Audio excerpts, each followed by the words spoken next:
না না, আজকে আমি না ভাই, আমার মা তোমাকে দেখাইবে কচু পাতা চিংড়ির ইজিয়েস্ট রেসিপি, তাও আবার নাকি পাতা পুতা হিদ্ধ করা ঝামেলা ছাড়াই। চলো শেয়ার কইরা ফেলি তালে। প্রথমে চিংড়ি মাছগুলারে পরিষ্কার কইরা হ্যার মধ্যে লবণ হলদির গুঁড়া মাখায় রাইখা দিল। এই দিকে দিই কচু পাতাগুলারে কুচি কুচি কইরা কাইটটা লইতাছে, কাইটটা আবার ভালো কইরা ধুইয়াও নিছে। এইবারে গ্যাসটা অন কইরা কড়াইয়ে সরিষার তেল দিয়া দিছে। তোমরা কিন্তু সরিষার তেলই ব্যবহার করবা, এতে টেস্ট খান খাসা হইব, বুঝছো নি। এরপর দেখি গরম তেলের মধ্যে চিংড়ি মাছগুলারে দিয়া নাইরা চাইরা ভাইজা লইতেছে। ও মনে রাখো, চিংড়ি মাছ কিন্তু বেশি ভাজলে শক্ত হয়ে যাইব, খাইতে কিন্তু মজা লাগবো না। যাই হোক, চিংড়ি মাছগুলা ভাজা হয়ে গেছে। ও মা গো, এ দেখি আবারও কড়াইয়ের মধ্যে হরহর করে তেল দিয়া দিল। তার মধ্যে আবার বেশ খানিকটা হুগনা মরিচ, বেশি করে রসুন থেতা আর এক মুঠো খানিক কাঁচা মরিচ দিয়ে দিল। বুঝতে গেছি ভাই, আজকে হাঁক দে গেলেই মজা খান টের পাইয়া যাইবো।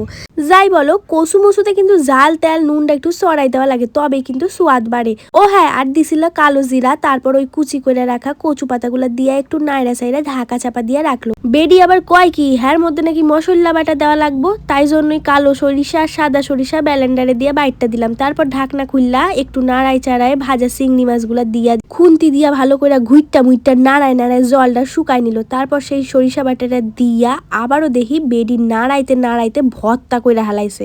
আমি তো হুদু ভাবতাছি এইয়া কখন হইবে আর আমি কখন খাইবো। ও হইছে হইছে, অবশেষে নামাই লইতেছে। কি আর কব তোমাদের গাইস, যা সুন্দর একখান ঘেরান বাইর হইছে না, ঘেরানের চোটে প্যাডে ছুঁচো ইন্দুর হগলেই দৌড়াইতেছে। আর সহ্য করতে না পাইরা সোজা গরম সাদা ভাত লইয়া বইয়া পড়ছে। উফ, যা খাইতে হইছে না, পুরাই চুমু। তোমরা কিন্তু এমনভাবে একবার হইলো বানায় খাইয়া জানাইও আমায় কেমন লাগলো তোমাদের। দেখা হচ্ছে নেক্সট কোনো ভিডিওর সাথে, ততক্ষণের জন্য বাই।